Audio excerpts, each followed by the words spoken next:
Hello, I'm Dr. Stephen Stosny, and welcome to Listen to the Right Voice in Your Head.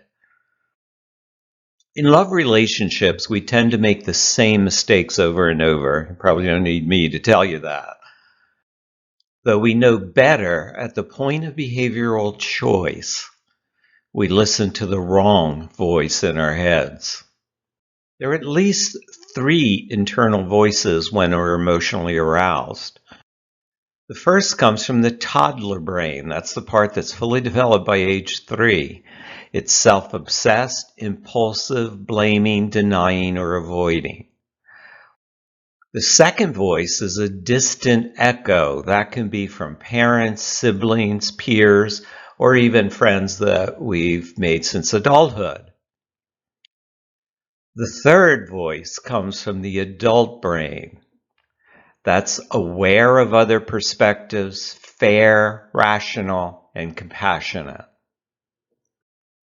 When emotional, we listen mostly to the first voice and sometimes to the second. And when we do, we almost invariably make things worse. Rarely do we listen to the adult voice, but when we do, things usually improve. To change the self-defeating habit of listening to the wrong voices, we need to practice alternative behaviors while recalling the circumstances of arousal. The brain must know what to do under similar circumstances in the future. Just thinking about it's not enough. You actually have to rehearse it in your head. So what that would look like is you think of the antecedents, imagine them, the physical state you were in, what you were thinking, feeling, and what you were reacting to, the behavior of other people, and what stimulated the toddler or echo voices. And then rehearse adult behaviors. Those are ways that make you feel valuable. See, the toddler voice can make you feel temporarily more powerful because it'll have adrenaline in it. You'll have a little tantrum, but you won't feel very valuable.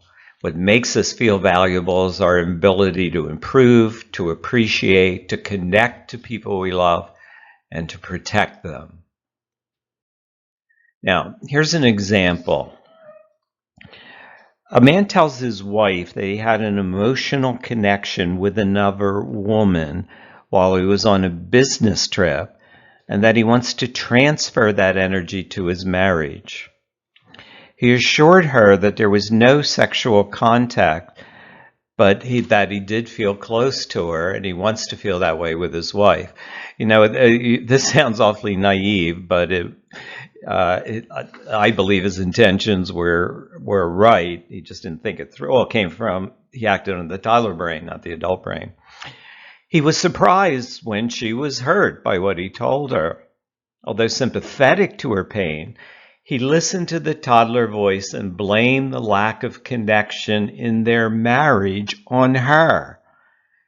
His defensiveness implied that he had a right to seek other connections and that there was something wrong with her for being hurt by it.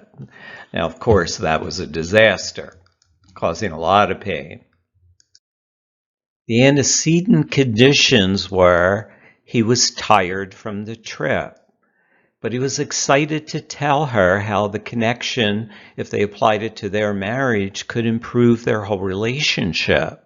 That's what he was feeling and thinking. And then her obvious hurt surprised him and made him feel guilty for hurting her. And that was behavior he reacted to and made him listen to the toddler voice. Now, the toddler voice was to blame. She's bringing me down. I've seen her talking to other men. Why is she accusing me? She makes it all about her, not how I feel. Now, of course, all of that's going to make it worse.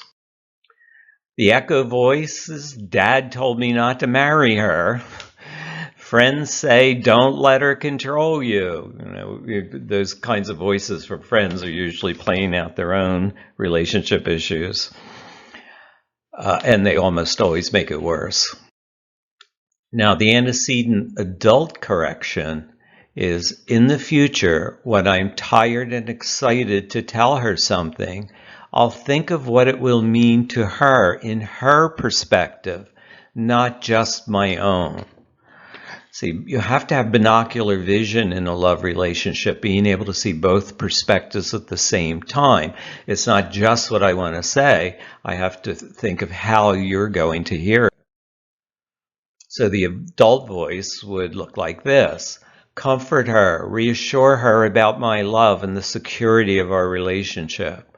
Apologize for being insensitive. Be kind and generous of spirit. Generosity of spirit is important to love relationships, but what I found in my clinical experience is that people start to get rigid in their spiritual openness because of financial reasons. They're afraid if they're generous of spirit, it's going to cost them a lot of money. And that is not necessarily true. In fact, it'll usually save you money. If you're generous of spirit, partners don't usually have to spend for compensation. But that's neither here nor there. They are distinct. You must be generous of spirit, even if your finances are limited. Now, after practicing in this way, rehearsing the antecedents, the physical condition, emotional states, and what you were thinking, and also what you're reacting to, and then practicing the adult voice. After practicing that a few times, you'll begin tuning out the toddler and echo voices and automatically act on the adult voice. But it will take practice because you're habitually listening to under stress, listening to the toddler or echo voices. And the only way to reverse a habit is to form a new one. And it takes repetition to do that. So it takes practice under similar conditions. So you imagine the antecedents and what you're reacting to, what you're thinking and feeling, your physical condition, and then practice the adult response, which is going to be improve, appreciate, connect, or protect. Never think about a mistake when you listen to the toddler or echo voice, it was a mistake, without rehearsing the adult voice. So you always want to connect the mistake with the correction.